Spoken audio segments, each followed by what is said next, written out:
sekarang kita mau ngomongin satu film horor baru nih ya. Udah bisa di-rental sih secara digital ya. Ada di Prime. Judulnya adalah Candyman. Bener banget. Ini mungkin familiar ya, karena emang ini sama dengan film Candyman tahun berapa ya? 92 kalau nggak salah ya. Tapi ternyata tidak sama juga gitu ya. Setelah aku nonton, karena aku benar-benar nggak tahu sinopsisnya sama sekali. Jadi gitu. sama apa enggak nih? Versi 2021 ini ditulis naskahnya sama Jordan Peele ya. Yes. Salah satunya gitu dia nulis. Seperti kita tahu lah, Jordan Peele kan udah bikin Get Out sama Us gitu ya. Dan dia kayaknya emang lagi nyaman nih bikin horor-hororan ya. Sesuai judulnya, film ini tuh ngangkat urban legend yang katanya kalau kamu ngadep kaca terus ngomong Candyman 5 kali, nanti dia keluar ya, terus ngebunuh lu. Ya udah, emang kayak gitu sih sebenarnya ya. Iya. Sesimpel itu premisnya, tapi di Candyman versi 2021 ini kayak digali lagi lebih dalam, kayak ada yang lebih banyak dikulik gitu, entah kenapa gitu ya. Ternyata bukan horor-horor doang gitu, tapi ada sesuatu yang lebih kelam lagi gitu di belakangnya. Yang aku suka pas pertama mulai, opening company-nya itu kayak backwards gitu loh. Iya, semuanya kebalik backwards Kebalik, lah. Kalau backwards mundur ininya, ini mah maksudnya mirroring gitu. Iya itu. Hint banget ya, Iya, kalau iya. Candyman nongolnya di kaca. Di kaca, iya. Kan dipanggilnya juga lewat kaca. Benar, Gitu, bagus, itu menarik. bagus. Terus aku suka set filmnya sih sebenarnya. Dari mulai apartemennya si Anthony, terus sempat kayak ke rumah sakit ya. Iya, Rumah sakit bagus, terus kayak rumah kritikusnya, apartemen juga itu yang melengkung gitu. bener. Ih, bagus banget gitu loh. Jadi mata tuh enak nontonnya. Aku sih suka gitu. Cukup eye-gasm sih untuk Iya. ukuran film horor ya. Maksudnya kayak emang bener-bener pemilihan lokasinya dipikirin banget gitu. Pengambilan gambar yang tadi aku bilang gitu kan, kayak ada shot-shot di balik gitu kan, yang gedung. Iya. Ya kan? Iya.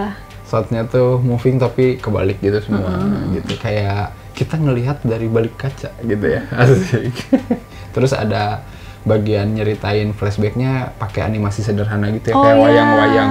Kalau di sini wayang lah. Bayangan ya, Iya, cuman iya, kayak iya. puppet gitu. Bagus Kayak sih gitu itu lah. bagus. Nah, itu menarik. Pembunuhan-pembunuhannya Iya. itu sih itu gila. Bagus sih. Maksudnya. Bagus. Di satu sisi emang kita pasti tahu ini bakal berdarah-darah ya.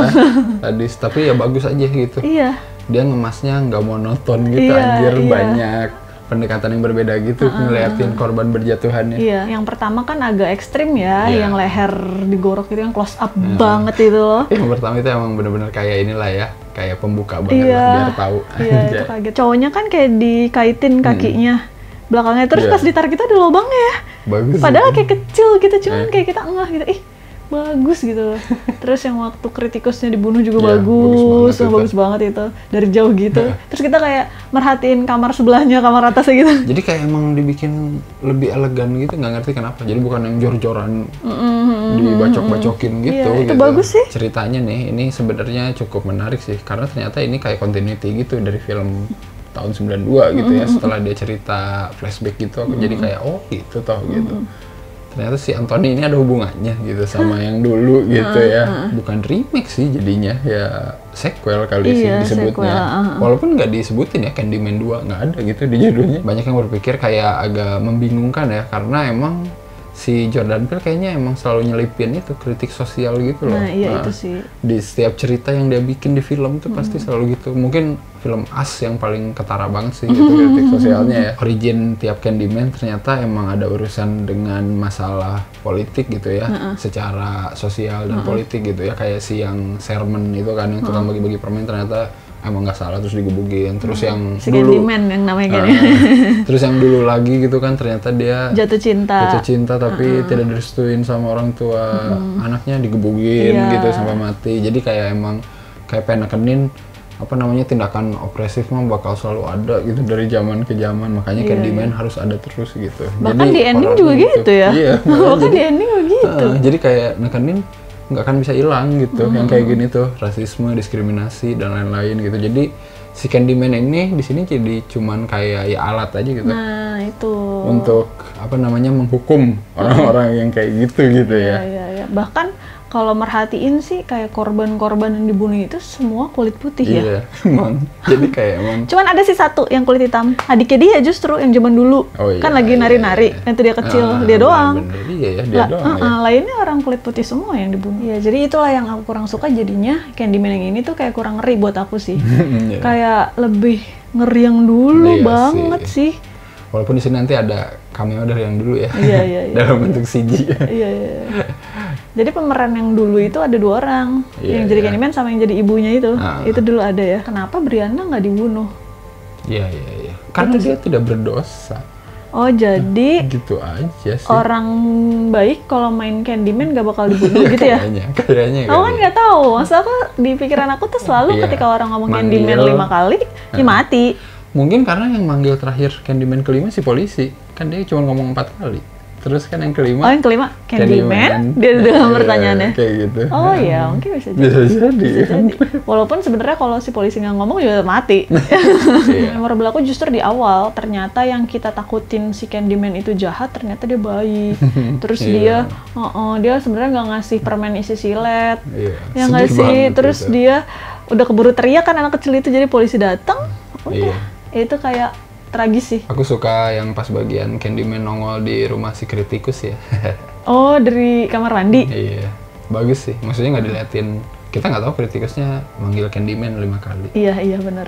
Tapi implikasinya ya dia manggil. Iya, karena dia mati. Cobain aja lah nonton ini ya. Yes. Buat yang pernah nonton tahun 92-nya, mungkin mau nostalgia, tapi kayaknya lu harus ekspektasi sesuatu yang berbeda sih. Karena ya ini dia kata kita tadi ya, bukan cuman soal bunuh-bunuhan gitu, tapi ada isinya dikit lah gitu ya. Kenapa ada Candyman gitu sih. Baiklah, kalau kita kasih skor berapa untuk Candyman 2021? Buat aku ini seru, nggak serem tapi seru. Terus mata tuh enak gitu ngelihatnya. 8 lukisan Mantap per sekali. 10. Aku suka sih. Kalau aku 7,5, cukup menarik loh untuk ngelihat gimana si filmmaker di balik Candyman ini nyisipin kritik sosial gitu ya, buat bisa masuk ke karakternya Candyman gitu. Dan kata aku sih ya cukup bagus sih maksudnya, walaupun ya pasti jadi divisif sih, nanti orang-orang jadi mikirnya gue mau horor, lagi males gue ceramah gitu ya. Iya. Ya tidak semua film harus ada pesan moral lah. Iya sih, banyak Terus kayak gitu. orang kulit putih aku baca pada bete gitu. Namanya film kan biasanya dari keresahan ya mungkin Jordan Peele emang selalu resah hal-hal begini, jadi Iya, kayaknya iya. nggak aneh kalau kayak gini ada di filmnya terus gitu.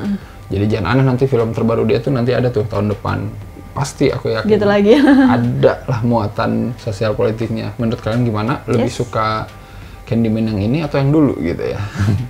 Mungkin yang dulu lebih mengerikan, Tony Iya. Todd-nya ya. Di sini juga ngeri sih Tony Todd-nya, walaupun sedetik keluarnya. Ya udahlah ya. Jangan lupa like, comment, subscribe, follow Instagram dan Twitter Cinecrit. Dan juga beli kaosnya Cinecrit mumpung masih ada. Dan ya udah, kita ketemu lagi di episode selanjutnya. Bye bye. Bye bye.